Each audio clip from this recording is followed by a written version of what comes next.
Welcome to my channel bio coordination. So last lecture में हमने oesophagus तक complete किया था। इस लेक्चर में हम स्टमक के बारे में पढ़ेंगे।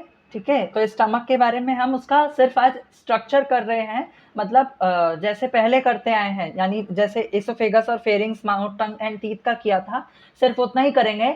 सबका डाइजेशन जो है वो हम लास्ट में पढ़ेंगे। ठीक है, so without wasting time let's get start. अब देखो स्टमक, जैसे हमने माउथ, टंग, टीथ पढ़ा ना, वही सीक्वेंस स्टमक का भी है। स्टमक के बारे में हम सबसे पहले क्या पढ़ेंगे कि ये कहाँ लोकेटेड है। तो कहाँ लोकेटेड है ये? Upper left portion. कहाँ? अपर एब्डोमिनल कैविटी के अपर लेफ्ट पोर्शन में लोकेटेड है स्टमक। और कैसा है? तो मस्कुलर पाउच लाइक, यानी सैक लाइक जैसा है, जे शेप का है। कैसे शेप का है? जे शेप का है। फिर क्या है?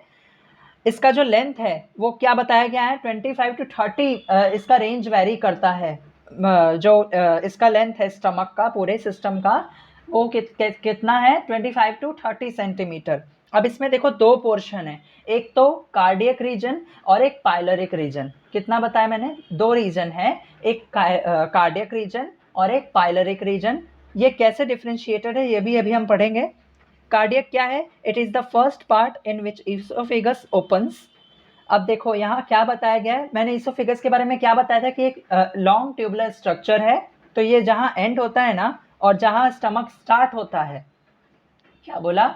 जहाँ ईसोफेगस एंड होता है और जहाँ स्टमक स्टार्ट होता है, उस जंक्शन को, उस जंक्शन पे, मतलब उस जो एरिया है उसको क्या बोलते हैं? कार्डियक रीजन बोलते हैं। ठीक है, क्या बोलते हैं उसको? कार्डियक रीजन बोलते हैं। क्यों उसको कार्डियक रीजन बोलते हैं? कार्डिया मतलब हार्ट। ठीक है, कार्डिया मतलब हार्ट, तो हार्ट के साइड है इसलिए उसको कार्डियक रीजन बोलते हैं। ठीक है, फिर क्या बताया यहाँ पे कि ईसोफेगस ओपन होता है। ईसोफेगस, वो जो लॉन्ग ट्यूबुलर स्ट्रक्चर पाइप है ईसोफेगस, वो ओपन होता है स्टमक में, जहाँ पे उस रीजन को क्या बोलते हैं, मतलब उस एरिया को बोलते हैं कार्डियक एरिया, कार्डियक रीजन। और वहां पे देखो जहाँ ये दोनों जंक्शन मीट होता है ना, उसको बोलते हैं कार्डियक स्फिंक्टर। ठीक है, आई विल एक्सप्लेन अगेन। जहाँ ये दोनों जंक्शन मीट होता है ना, वहाँ एक सर्कुलर मसल है। देखो यहाँ पे लिखा है सर्कुलर मसल सराउंड करता है उस एरिया को। उसको क्या बोलते हैं? प्रेजेंट रहता है, मतलब उस जंक्शन पे एक सर्कुलर मसल प्रेजेंट रहता है, उसको बोलते हैं हम क्या? Cardiac sphincter. क्या बोलते हैं उसको? Cardiac sphincter. अच्छा, इस कार्डियक स्फिंक्टर का काम क्या होता है? They prevent regurgitation. अब रिगर्टिगेशन क्या होता है? रिगर्टिगेशन मतलब prevent back flow of food, मतलब जो हम खाना इनटेक करते हैं, फूड हम इनटेक करते हैं, वो ईसोफेगस से स्टमक में तो चला जाता है, लेकिन उसके वापस ऊपर आने के भी चांसेस होते हैं। ठीक है, क्योंकि कभी हो सकता है कि बॉडी इस सिचुएशन में हो कि वो ऐसा टर्न हो जाए। ठीक है, टर्न हो जाए मतलब उल्टा उल्टा हो जाए बॉडी। तो हो सकता है कि वो जो खाना है, या फिर खांसी आती है हमें जब, तो हो सकता है जब भी वो खाना क्या हो जाए, वॉमिटिंग हो जाए हमको, वो खाना बाहर आ जाए। तो इस वजह से क्या ये प्रिवेंट, मतलब ये जो कार्डियक स्फिंक्टर है ना, ये फ्लैप की तरह मतलब बंद होता रहता है ऐसा। तो कार्डियक स्फिंक्टर क्या करता है? रिगर्टिकेशन को प्रिवेंट करता है। ठीक है, चलो इतना पता चल गया अब हमको यहाँ पे। अब कार्डियक से थोड़ा नीचे आएंगे ना, तो एक डोम शेप्ड का स्ट्रक्चर है, उसको क्या बोलते हैं? फंडस बोलते हैं। फिर उसके नीचे जो लार्ज पोर्शन है स्टमक का, लार्ज जो एरिया कवर करता है, उसको हम बोलते हैं बॉडी। इसी में क्या होता है? फूड स्टोर होता है, डाइजेशन होता है गैस्ट्रिक जूस के वजह से। फिर इसी में एचसीएल भी सुना होगा कि हमारे स्टमक में एचसीएल रहता है। फिर बहुत कॉन्सेंट्रेटेड होता है। ठीक है, हाँ, तो सच्ची बात है ये कि बहुत कॉन्सेंट्रेटेड होता है, मतलब इसका पीएच क्या होता है? बहुत कम होता है। ठीक है, और इसका पीएच ना वेरी करता है, मतलब नॉर्मल पीएच जो है वो तो रहेगा ही, लेकिन इसका पीएच वेरी करता है इस चीज पे कि कैसा फूड आप कंज्यूम करते हो। अगर आप बहुत ज्यादा, मतलब एसिड एसिड जिसमें कंटेन करता है वो फूड एब्जॉर्ब कर रहे हो, तो इसका एसिडिटी बढ़ जाएगा, यानी पीएच कम होगा। पीएच कम होता है तो एसिडिटी बढ़ता है, पीएच ज्यादा होता है तो बेसिसिटी बढ़ता है। ठीक है, मतलब एसिडिटी कम होता है। ठीक है, चलो वो सब हमारा कंसर्न नहीं है अभी। अभी फंडस पता चल गया क्या होता है, बॉडी पता चल गया क्या होता है। अब देखो उसके नीचे आएंगे ना, तो अब जो रीजन है ये देखो, मैंने क्या बताया? दो रीजन में डिवाइडेड है स्टमक, एक तो कार्डियक रीजन और एक pylorus region. Cardiac region over हुआ। अब इसके नीचे जो है, मतलब बॉडी के बाद जो है ना, उसको बोलते हैं पाइलरस रीजन, ठीक है, क्या बोलते हैं उसको, पाइलरस रीजन।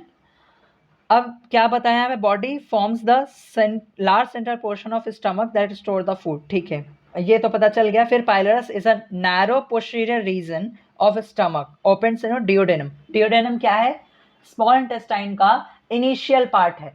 स्मॉल इंटेस्टाइन के 3 पार्ट हैं, डियोडेनम, इलियम और जेजुनम, ठीक है। तो डियोडेनम क्या है, इनिशियल पार्ट है स्मॉल इंटेस्टाइन का, और पाइलरस कहाँ ओपन होता है, डियोडेनम में ओपन होता है, opens into duodenum, opens into duodenum.